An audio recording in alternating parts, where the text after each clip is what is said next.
The hospital room was quiet, except for the soft hum of machines and the faint rhythm of a fragile heartbeat. A nurse stood near the door, her eyes fixed on the little crib where a tiny baby lay, pale, still, fighting for every breath. The air was heavy with sorrow, the kind that makes time slow down. Outside that same room, a German shepherd waited patiently, his dark eyes focused, his tail still, as if he understood something no one had told him. His name was Rex, and today he wasn't just a visitor. He was a promise kept. Before I tell you what happened next, like, comment, share, and subscribe to Kindness Valley, and tell me where you're watching from. The story had begun a week earlier, when a young couple, Sarah and Ben, brought their newborn to the hospital after a sudden illness. The doctors did everything they could, but the baby's condition was severe. His heart was weak. His days were numbered. Sarah refused to leave his side. She sang softly to him, hoping he could still hear her voice. But what comforted her the most was knowing that somewhere at home, their loyal dog Rex was waiting. The same dog that had guarded her through pregnancy, never leaving her side, always resting near her belly as if he knew a new life was growing inside. One evening, the doctor gently told them he might not make it through the night.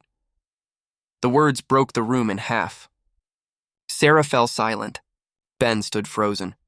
The nurses quietly stepped out, but the next morning, something unexpected happened.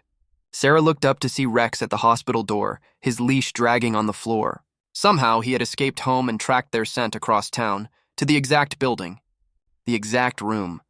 Security tried to stop him, but the hospital director, seeing the desperate mother's tears, made an exception. "Just for a moment," he said softly. Rex entered the room slowly. The baby lay motionless under a soft blanket. Machines blinked, silent witnesses to the fragile line between life and goodbye. Rex walked closer, each step careful, deliberate. His nose brushed against the baby's tiny hand. Then he rested his head gently beside the crib, his breath syncing with the soft beeping of the monitor. And then, something shifted.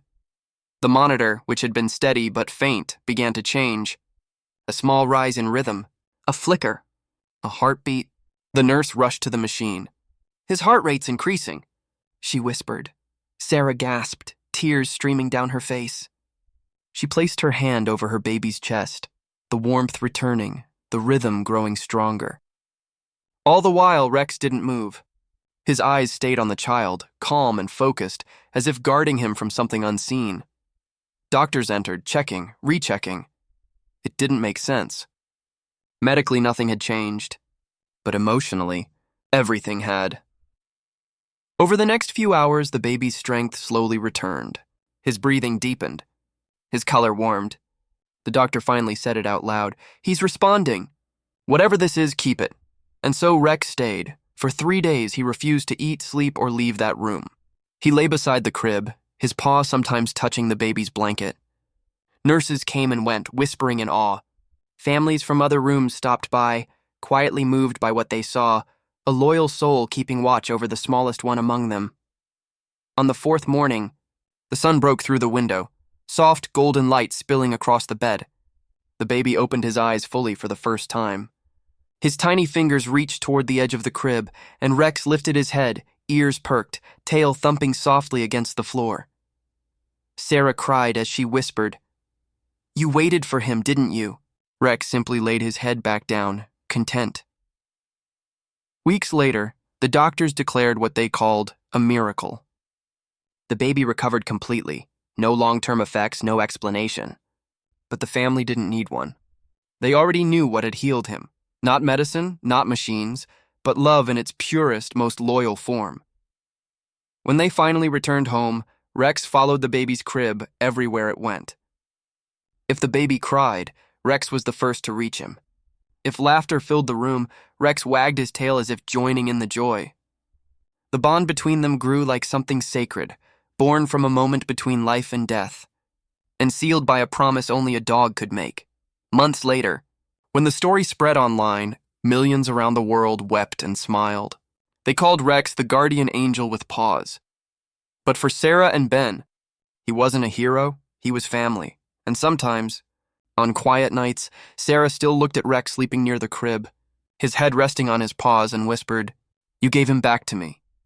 Rex never answered, but maybe he didn't have to. His answer had already been written, in every heartbeat that still echoed in that home.